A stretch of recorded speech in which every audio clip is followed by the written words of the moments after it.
Hello,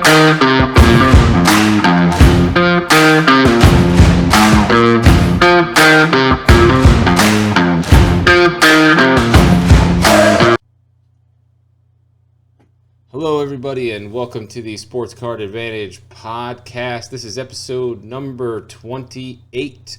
We are recording on October 5th at 9:14 p.m.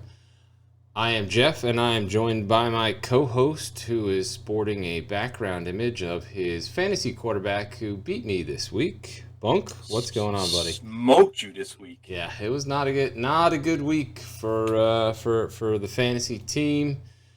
Tom Brady did not show up. Other than Saquon, none of my team showed up, so it was an ass whooping that I got. But anyway, yeah, it happens. Other than that, what's going on, buddy? Nothing. Enjoyed my day off today, and now I'm ready to get going here. Yeah, guy, got the kids back in school. Got you finally doing some research for our eBay buys. So nice to have you back, being productive. Productive and semi-prepared. Yeah, exactly. He is prepared, he claims. You know, we're going to got a packed show for you today. So we're going to start with Sports Card Advantage business. We're not even going to make you wait for who's going to win Secret Card and this week's choices because we do have such a exciting episode this week. So we'll be talking about a ton of stuff. So first and foremost, let's random off this week's winner. Bunk, give me a number, 1 to 10. 1 to 10. 10. You fuck. All right, here we go. Little extra button press for exactly. You. Calm yourself down. 3, 4, 5. Should have been stopping already. 6, 7, 8, 9, and 10. This week's winner is Tristan. Tristan, congratulations. You are the winner. We will send you an email and get your address so we can get you out the card that you sent us in the email. I believe this is actually Tristan's first week submitting for this, so congratulations. Welcome aboard. Glad to have you with us. And also another shout out to Noel. Noel sent us an awesome email. Noel works the overnight, says he listens to us at 1 a.m. on his way to work. So definitely appreciate you, Noel. Welcome to the podcast. Slowly but surely, more and more people finding us and appreciating what we do. So we really love to hear that. We're just a couple guys recording a podcast. No famous influencers, no big budgets, just grinding it out every week. So this week's choices. Extra loud for Noel this week. What's up? Wait. Hopefully we can be extra loud for Noel this week and keep him awake. Yeah, I'm trying to be as animated as I possibly can. And before we go over this week's choices for Secret Card, just a couple things for those of you that are new to the podcast. We do a Secret Card every week. We give you 3 choices. Send us an email to info@sportscardadvantage.com. That's info@sportscardadvantage.com. Let us know your choice, and we'll do a drawing next week. For everybody, we do record on Tuesdays at around 9 p.m. Eastern, so your choices need to be in for that week. We got a couple people submitting stuff from a few weeks ago. We did get you in this week's for the drawing, even though your choices were wrong, so just keep that in mind. And then also, we are thinking about changing up and releasing on Tuesdays instead of Thursdays. So as that potentially happens, we'll let you guys know. And last but not least, 0 people submitted for how many times I touched my nose last week. So damn it. Therefore, you suck, and we're not awarding anybody anything because they didn't submit anything. Well, maybe they didn't know you could watch us with 4 other people on YouTube. Yes, we I are didn't advertise available that. wherever podcasts are available. We're also available if you would like to see us for whatever reason on YouTube as well. All of our social media channels, Sports Card, ADVTG, that's Instagram, that's Twitter. Feel free to follow us, chat with us. We respond to any and all questions, and then also send us emails for questions to be answered on the pod, info@sportscardadvantage.com. Or if you just have some hobby questions that you have that you need help with, we're also here to help with that as well. All right, without further ado, this week's choices for Secret Card. We have 2 football, 1 basketball. That is a 2020 Origins Antonio Gibson auto out of 99. Definitely up and coming. He is lighting it up so far. We have a 2017 Origins Chris Godwin 4-color patch auto rookie. And then last but not least, sweet little Jason Tatum 2017 Optic Red Yellow Raw. With that being said, anything else you need to cover for Sports Card Advantage podcast business before we get into this week's episode? Yeah, fantasy basketball. Is it full yet? Oh, that's right. Thank you for reminding me. We do have a Sports Card Advantage fantasy basketball league forming. We have 2 spots left. Send us an email, info@sportscardadvantage.com if you'd like to get in. Please, even if you don't know much about basketball, neither do we. It's just going to be fun, and we will be awarding the winner a basketball slab, probably worth about $250 to $300 as a prize and a thank you for participation. And last but not least, we are putting the Sports Card Advantage Discord room together. So if you'd like an invite, send us an email, info@sportscardadvantage.com. We're going to roll this out slowly. Just do it for listeners of the pod and, build it up and then eventually start to roll it out on a little bit of a wider scale. Bunk and I will both be in the Discord, so if you want to chat with us, send us an email. We'll send you an invite. Now, any other Sports Card Advantage podcast business? No, let's go. All right. So today we are talking HGA, we are talking Fanatics, we are talking this week's investments, and then we have a couple questions from the Peanut Gallery. You want to talk HGA or Fanatics first? Let's go Fanatics first. I have a feeling you're gonna attack me. Oh, I am ready. So Fanatics, Michael Rubin, CEO of Fanatics, released a statement and did a couple of interviews on CNBC about the future of Fanatics in the hobby. This is the first official word from Michael Rubin in regards to what is going on with Fanatics and what the plan is. There wasn't a whole lot of concrete information, but to summarize, he made some statements as far as a plan to go direct to consumer, very similar to what they're doing with sports apparel, and then also to provide a complete sports card experience from buying, selling, financing, grading, I don't know what else he named, but he rattled off a list. Storing. Yeah, he rattled off a list, and then everybody in the hobby freaked out. And, everybody started claiming monopoly and this and that. So I have some opinions on this, but I'll kick it over to you since I've been talking forever. What do you think about this? What are your thoughts? I mean, we're still 3 to 5 years away on all this stuff, but what are your thoughts here? Yeah, I mean, for me, the information was, there was a lot of information, but there was also vague information, to your point. So the idea of it all being under one roof, I mean, what else is going to exist when Fanatics takes over? Like, I don't want everything under one roof. So I like choices. You know what I mean? Yeah, but here's the thing. And this is what I don't understand when everybody freaked out. Yes, all the products are going to come from Fanatics, but that doesn't necessarily mean that everybody can't do everything else. You think PSA is going to disappear because Fanatics starts grading?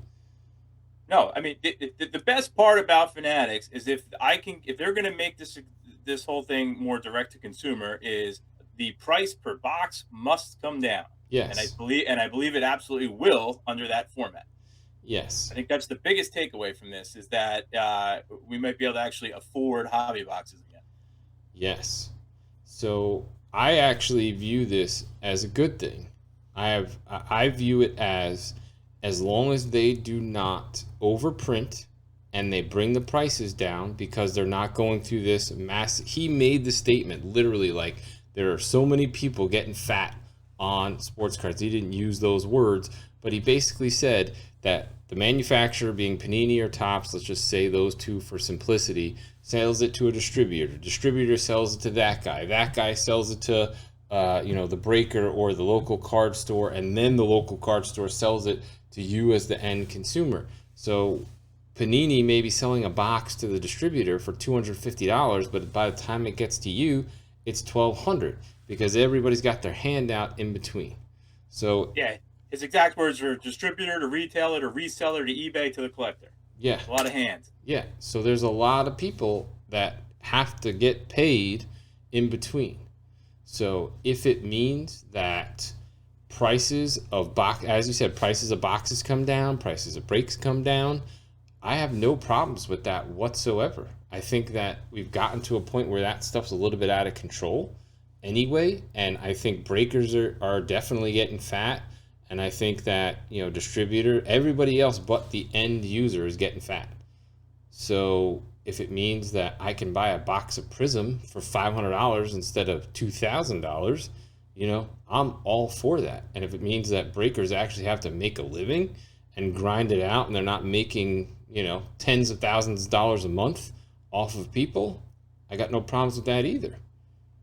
I mean, I've literally seen guys who are working day jobs and start breaking and hustle a little bit, and then all of a sudden they have stacks and piles and piles and piles of boxes on their tables, and they did it in like 3 or 4 months because they found a connect where they could get, wholesale prices, which probably means 60% off retail, and then they're selling their breaks at retail. So they're making 40%, and you're paying for everything.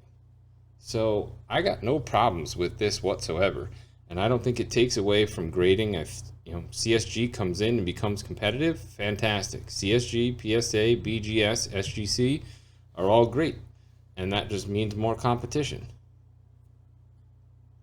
Yeah, I mean, and as long, like you said, as long as they don't overprint stuff. So maybe this means when we get into some of the Fanatic higher end stuff, that maybe there is more scarcity, and some of the case hits and lower Yeah, number of parallels actually do even better on the secondary market yeah, at a lower price point. yeah. I don't think it's going to affect flippers. I still think people are going to buy and sell and be able to get paid. I don't think it's going to affect grading.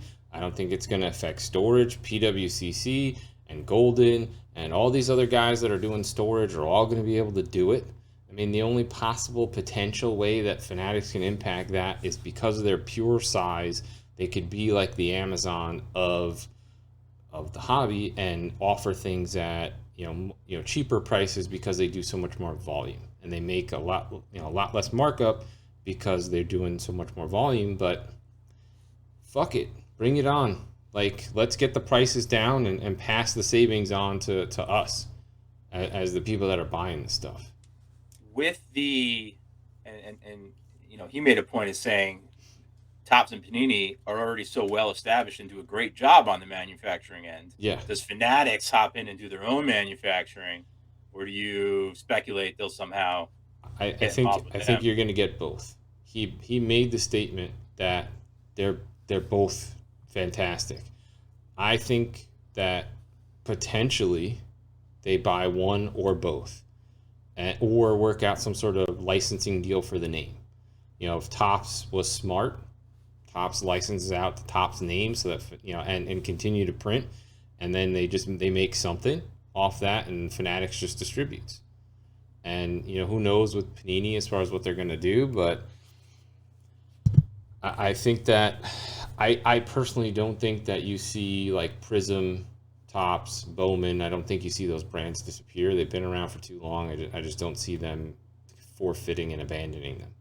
No, because they already sell their self with their name. Yep, 100%. Every year Tops comes out for the last 70. I don't think that Ruben's going to get rid of that.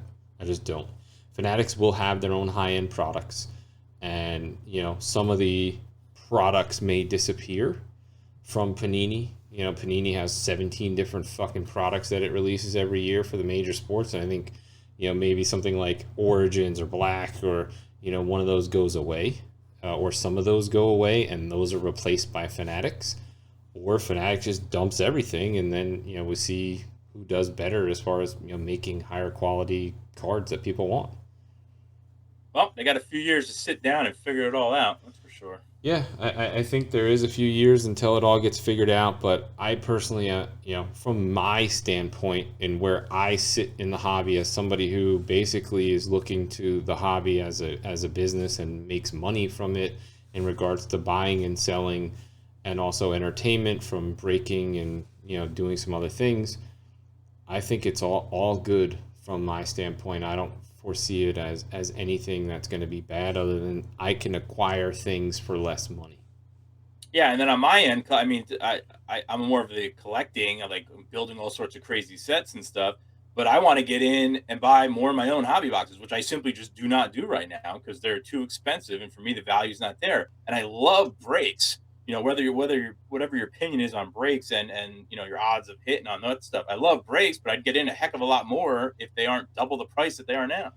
Yeah, I mean, as somebody in your position, you best believe the wife is not going to, at the end of the month, look and be like, oh, you spent $800 on breaks this month? I mean, there's no way, but if breaks were, if the prices of boxes or cases were cut in half, and you could get into a break for 60 or 70 bucks and pull some stuff and sell it, and even if you only made 40 or 50 and you take a $15 loss for the entertainment, I'll do that all day. Well, that and the other thing is I used to buy into so many products, some things I wasn't even interested in, just because I'd accumulate trade bait. I used to trade so much more than I do now, but I Yeah. simply just don't have the cards everyone's looking for because I'm not in as many breaks. Yeah, and some of these products, it's like you get into like, a hoops break and it costs you 250 bucks to get in, and you get a bunch of base garbage or, parallels that are worth, $1.72. And I mean, I participated in a few breaks last basketball season, and I probably spent $600-700, and I got $48 worth of cards back. So I understand the concept, and you're looking for the big hit, but at the same time, give me a fighting chance to make some money back. And if those prices are lower to get in, I'm all for it. Yeah, of course. But I mean, again, public service announcement on breaks. You're not getting in the breaks to make money. No, not at all. You're not getting into It's breaks just to not make happening. money. You're not getting into breaks to build your collection. It's pure entertainment. It's pure lottery. So for those of you that are new to the hobby and aren't familiar with breaks, make sure that you are looking at it as a loss before you even spend the money. And if you actually do win, be pleasantly surprised and call it a day. Hmm. Anything else on Fanatics? No, I think we're good. Alrighty. Now to the moment of the hour. We're going to be talking HGA. So I guess a little bit of the history of our relationship, being Bunk and myself, with HGA. We were both very much fans of HGA when they first came out. Loved the slabs. At the beginning, everything was very nice as far as like some of the turnaround time was good and pricing's good. I've lost my luster for them. I still love the slabs. I think they're fantastically creative, and if you're submitting to them for PC and you have no intentions of selling, I have no problems with HGA whatsoever. But the value isn't there. I personally don't think the longevity is going to be there either. I think, as we talked about a few minutes ago, as CSG emerges, as SGC becomes stronger, BGS will eventually come back. PSA is here. I think they eventually fall by the wayside or just become more of a gimmick.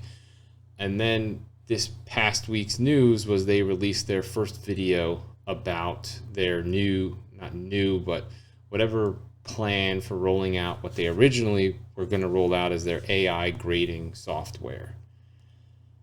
I had a problem with this video, and this video may be like the last straw as far as like my faith in HGA. My day job is marketing. The video was fucking terrible. They hired like a 40-year-old secretary to read a script of a whole bunch of big words that made no sense. They really didn't show too much as far as what the software was going to do.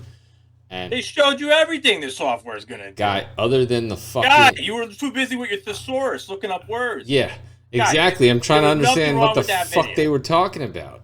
I'm trying to understand, okay, so thesaurus, dick, what the fuck is a morphological transformation when it comes to grading? What's a minimum intraclass variance image binarization?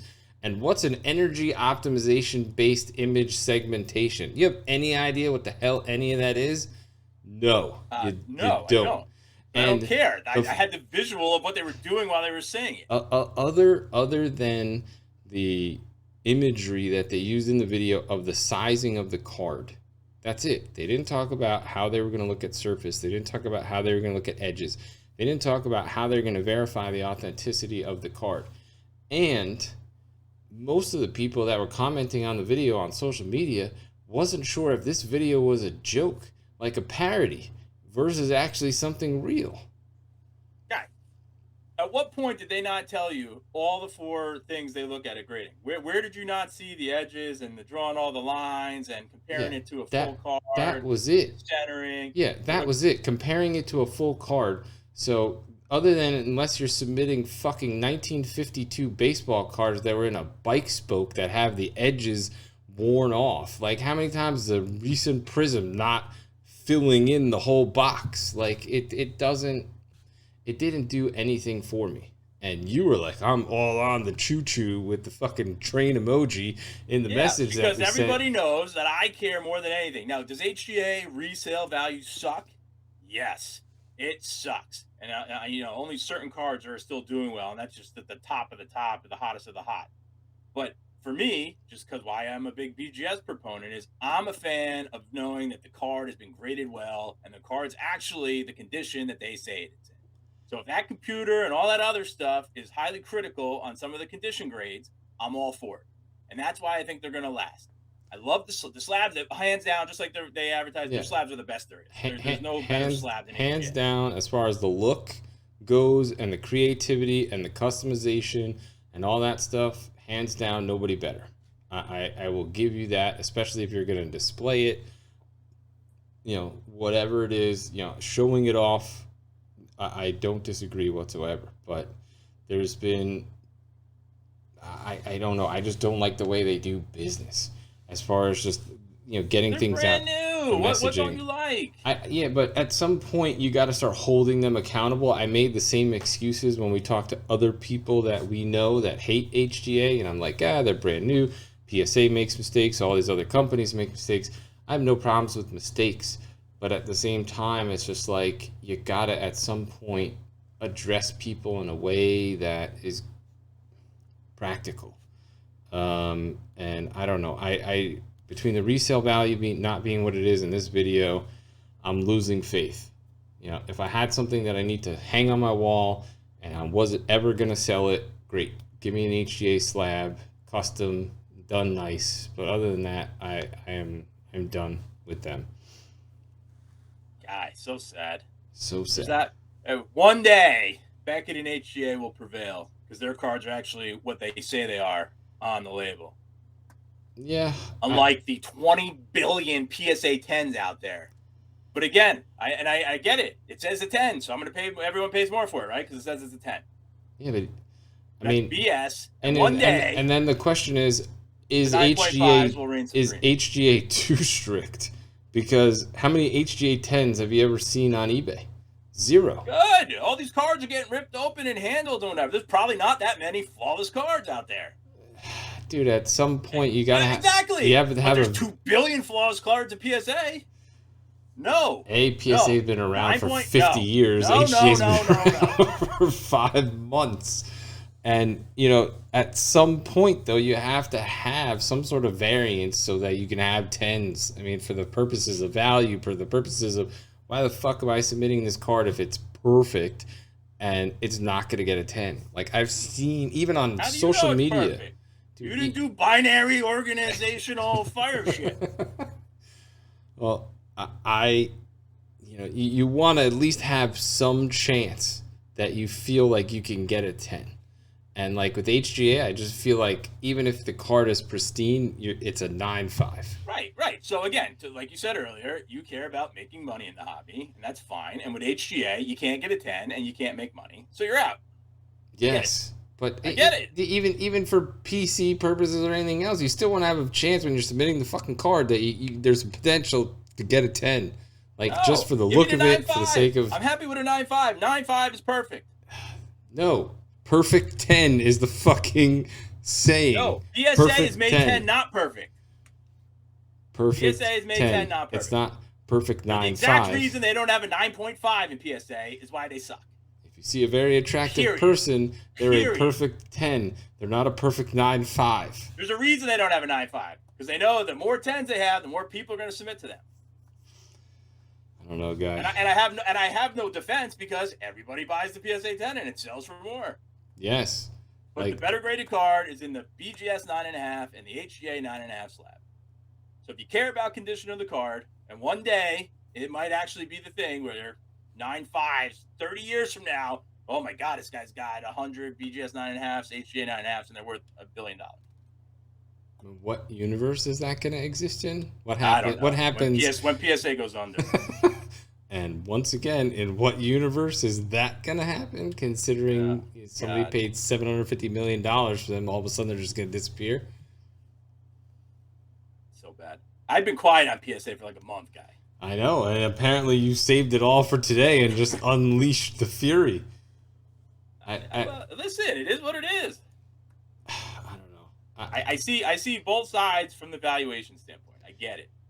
But you're asking me a specific question, and I'm telling you why I think HGA is going to last.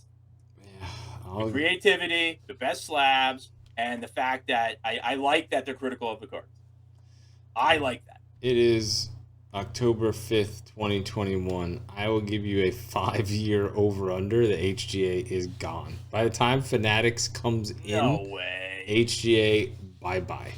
I mean, not only do they have a whole ton of suspect stuff going on, but they're not fulfilling they're not getting their turnaround times done. I mean, you yourself send me fucking daily updates about your personal stuff at HGA, and they've already missed deadline, and they're going to wind up having to give you your stuff for free.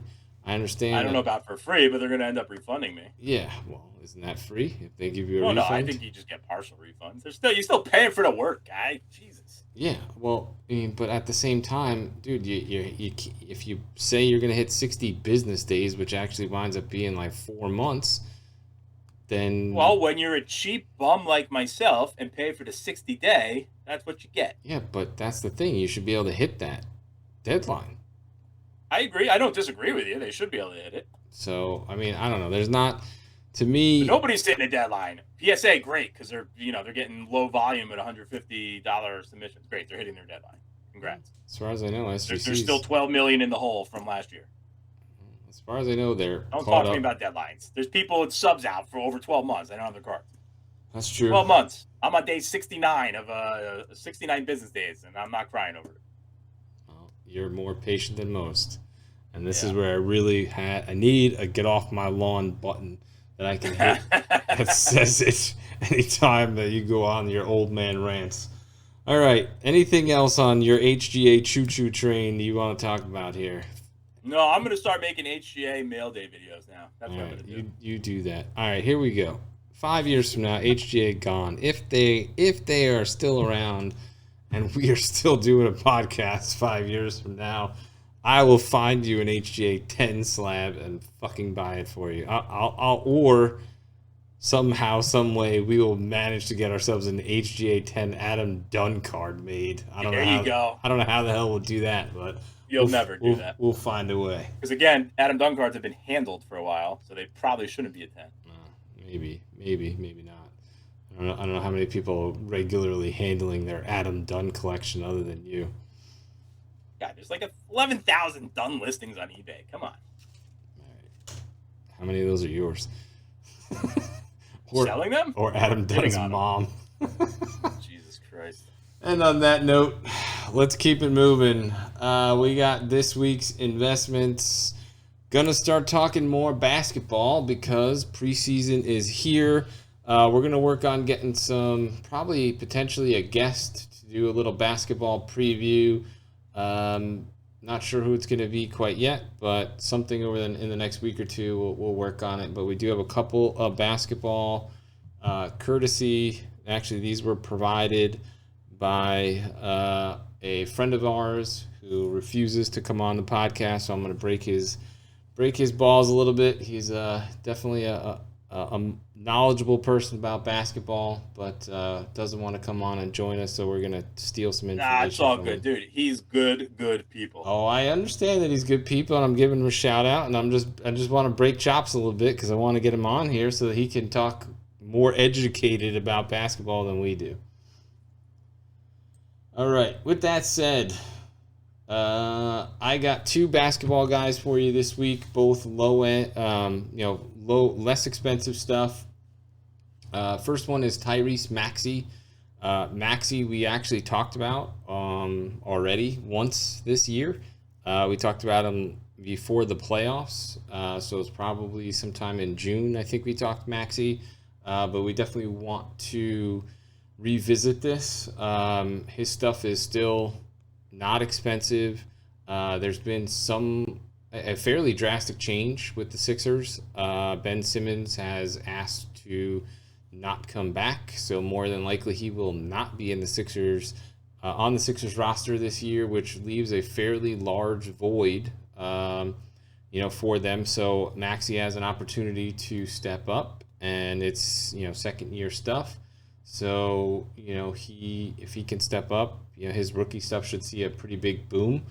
You can get high-end pieces, Optic Hollow, Prism Silver, raw for about $50 to $100. There is not a ton of this stuff graded.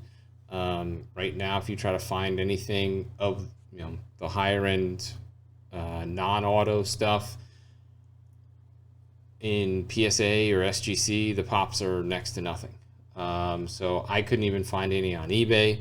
So there's not a lot of those choices around, but there are raw. And if you can get raw and get decent grades on them, they should be worth, some good money going into the season.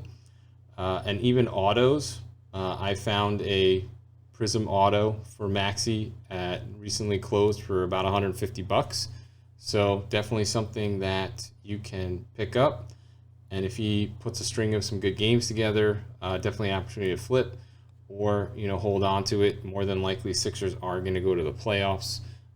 So, could see a solid bump and growth throughout the season.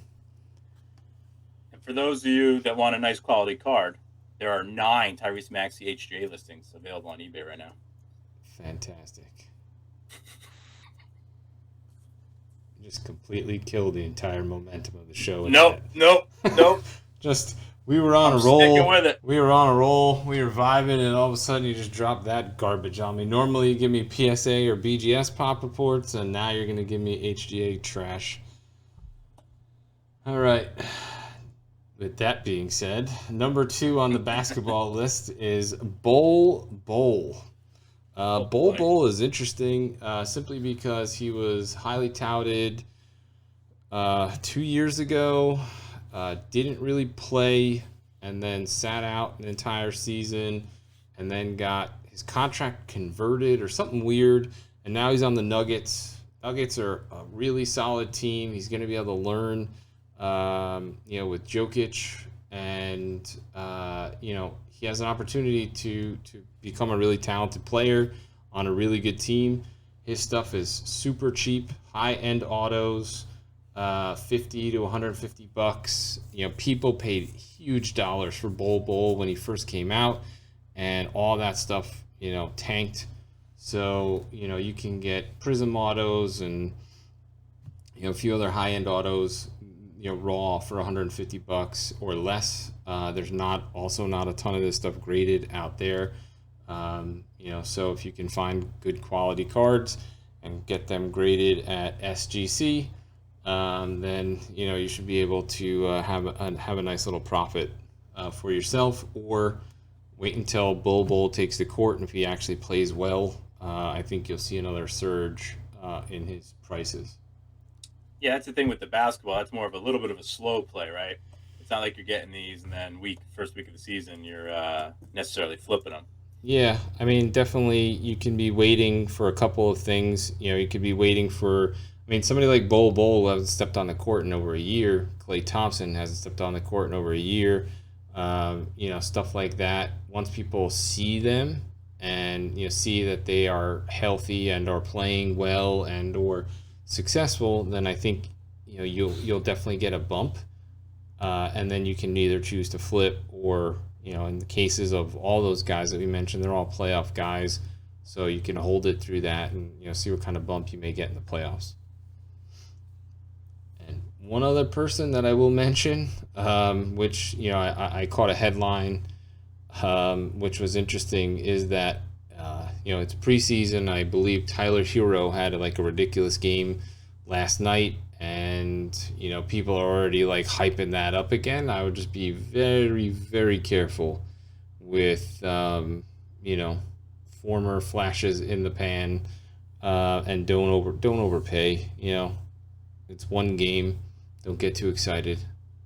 Wait until things roll out. There's so many people who overpaid for Tyler Hero, and now are either still holding those cards or took a huge loss on them.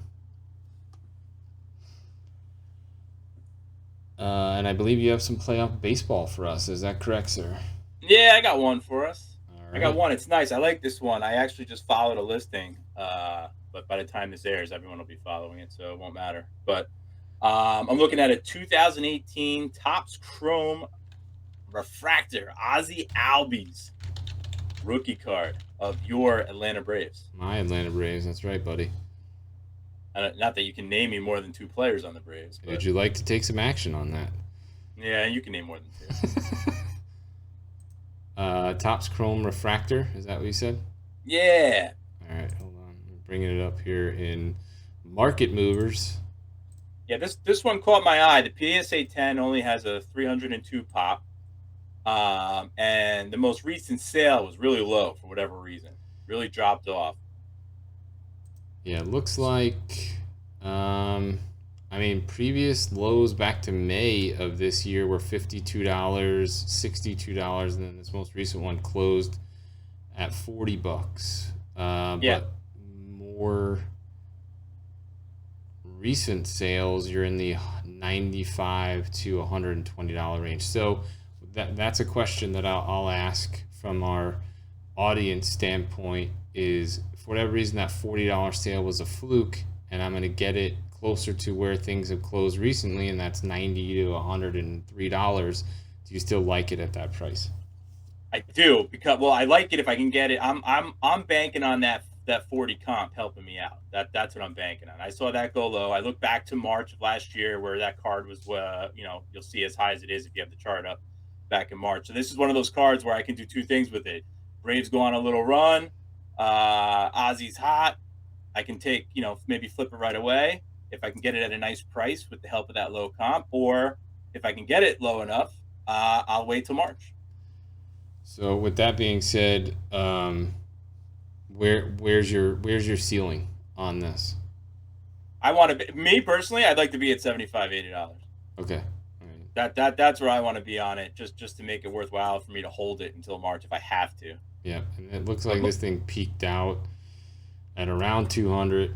So yeah, we can get it at 75, 80, and then going, if as he said, if Braves get hot and Ozzy gets hot, you should definitely see a nice bump in the playoffs, or stuff starts to rise again for baseball in spring, and Acuna's back. Braves should be preseason top 5. Yeah, favorites of the NL East again. Yep. 24 years old, hit a very quiet 30 home runs and 20 stolen bases. He had 30 he was on my fantasy team. He had 30 home runs this year. 24 years old, 30 home runs, 20 stolen bases. So big fan. We'll see what happens with it. All right, fair enough. And then I'll make one other comment. Last week, told you to dump any and all Daniel Jones. He came out and threw for 402 touchdowns, and I don't know. It's so tough with that, week to week and things. As far as the Giants actually came back and won, and if they can get some momentum, obviously his stuff gets value again. But who knows with the Giants as far as their whole situation. But I think all your points were good last week in terms of where is he going to be year 4, year 5 if they absolutely stink, even if he plays well. Where's he gonna be? Yeah. I mean that's the whole thing. Does he Are become they gonna draft someone else? Yeah. I mean, I personally think that if the Giants don't win more than 8 games this year, that they will draft somebody else. They have 2 first-round picks. And if one of them is a high first-round pick, let's say the Giants only win 4 games this year and they have a high first-round pick, I think it's going to be real tough for them to skip the quarterback position and commit to him for another season. But who knows? I mean, granted, he had a good game. If he can string a few together, that may build some confidence. But, so far, I don't know. He's been so hit or miss. Yeah, from a long play perspective, I'm not, putting it next to my Eli Manning auto. Yeah, let's look up a quick Daniel Jones chart here. See if we can find something. This is Donruss. I don't want Donruss. That is the only drawback that I have for market movers is you got to really type it in, or then you got to go through the whole checklist thing. Base and a silver. PSA 10.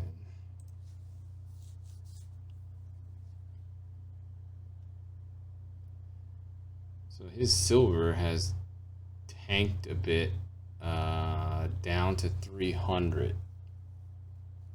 And then the base PSA 10s are going for about $90. I mean, depending on where you got in as far as the silver, if you got in, the last couple sales were, let's see,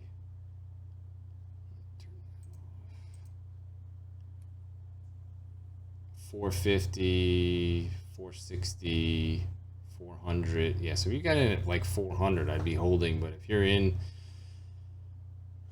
at $770, some of these prices over the summer, I mean, that's crazy. You're definitely going to be upside down. But I mean, you're approaching right now the Cards all-time low in most recent, which is 265.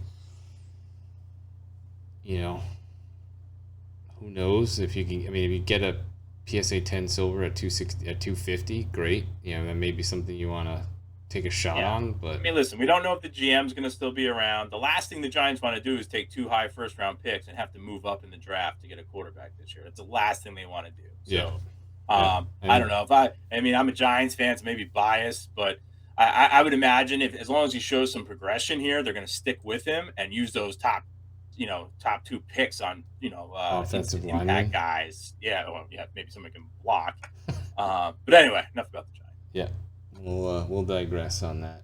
All right, we're going to close the show with some Peanut Gallery. Before we get into Peanut Gallery, just a quick summary. Once again, if you want to join the Sports Card Advantage Fantasy Basketball League, if you'd like to get an invite to Discord, or if you want to submit the secret cards that we read off at the beginning, send us an email, info@sportscardadvantage.com. Would be where you send your email. Social media, sports card ADVTG. I've asked for it a few times before and I've gotten zero help on this, but if anybody can go to Apple Podcasts, drop us some reviews, that would be appreciated. We are sitting there with 5, so anything that adds to that helps our visibility and helps people find us. So if you can hook us up and drop some reviews there for us, that'd be awesome. And with that said, we will close the show with Peanut Gallery. We have one football question and one baseball question. Which one you want to answer first? Let's go with football first. All right, football. As football products start coming out, you guys said in an earlier episode, don't overpay for the new stuff, but there's some really nice parallels out there, i.e. Donruss Downtown and Panini Black White Knight. How long do I have to wait until I can grab these? They're talking about like the case hits that just came out? Yes. So like Panini Downtown, not Panini, Donruss Downtown, Panini Black White Knight are 2 of the ones that they mentioned in their question. As far as like, I mean, the Downtowns they're already 30% of what they were when they first came out. Somebody paid $2,100 for a Zach Wilson Downtown. I remember you showing me that. You can get that right now for $500 to $600. Yeah, it's the people want to be the first one to buy and put it in their collection. I'm assuming the people that are the first ones picking these up they're not reselling them. I mean, they're keeping them and putting them away for a while. But I don't want to be the first one in buying it. No, not at all. You know what the problem is with some of these case hits too is because they're all unnumbered, right? None of them are serial numbered. You have no idea how many they've actually produced. I mean, you can go by how many are listed and see how many have sold. And then if you look close enough, you can see 8 of them have been resold. So it's tough to get an idea how many actually exist. So I think people just kind of go in blind, assuming that it's super low numbered or there's not very many, and they just overpay. Yeah. My advice is if it's a 1 of 1 and you want it, you got to pay whatever it is you got to pay. Otherwise, they're always going to be available on eBay in various forms, raw or graded. All right, so let's take a look at another case hit example from Justin Herbert. Justin Herbert, 2020 Rookie of the Year. The pricing that we could come up with for this, unfortunately, we don't have an apples-to-apples comparison with 2020 Downtowns, but we'll use the 2020 Kaboom. Similar as far as scarcity and value, popularity, yeah. So October 2020 card comes out, initial pricing at $11.50, and at this point Herbert was already the starter. He's already playing well, and then if you look at the sales throughout the course of the next few months, it hits a low of $5.15. So literally value in half, and then some, probably 40% of the value when it first came out. So the moral of the story here is have some patience. Let a few of these sales come in over the next few weeks, a month, whatever it is, and let the market shake out. I still think the Donruss Downtowns, that product in particular, came out within the last month. Same with Panini Black and some of these others that are coming out. These things will fall, and you will be able to get your hands on one. And I think you'd rather pay a little bit more and get it for cheaper than trying to buy it right when it first comes out of FOMO or fear that you're not going to be able to get your hands on one.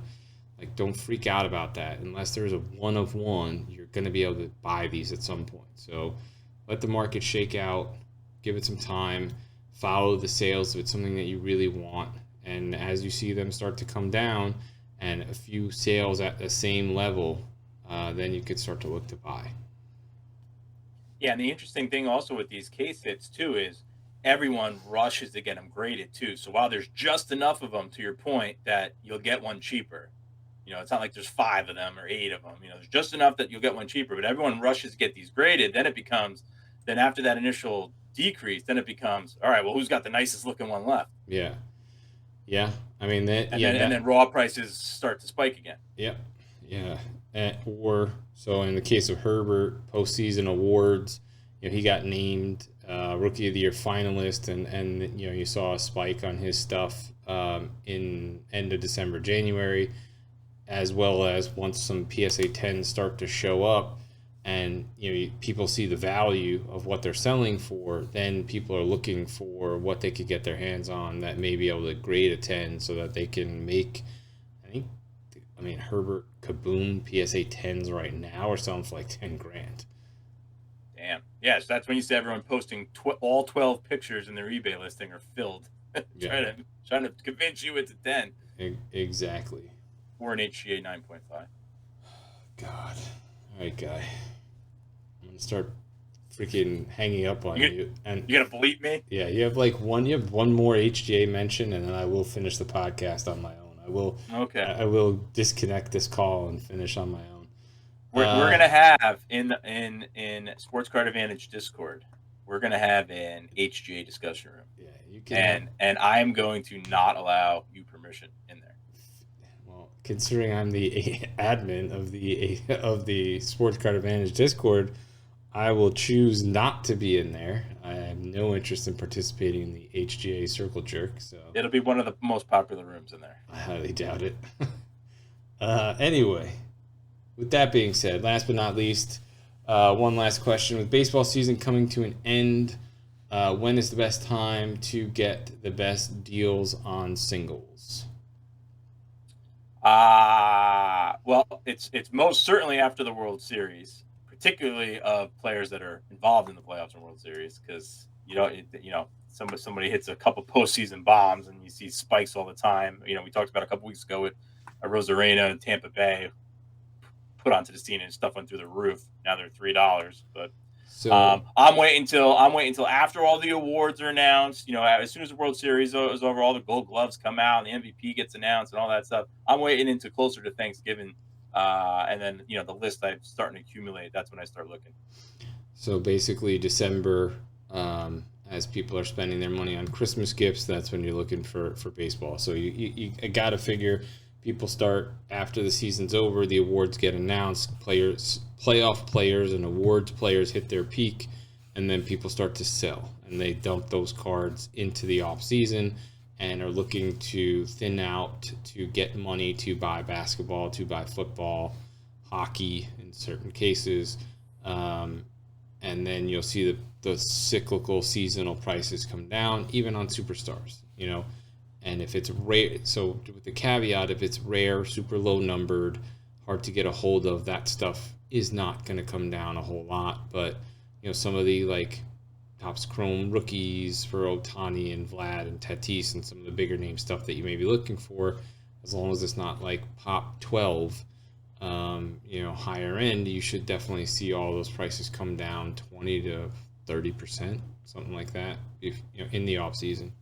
Yeah, I mean, I don't know, what the exact rate. Certainly would be a nice project to pick one or two cards and kind of self chart those things to see how much they come down. But yeah, I got a couple players in mind, and I'm definitely going to have all my buying done of cards that I'm not keeping probably before the first of the year for sure. Because once you get into January, people's football teams are sucking.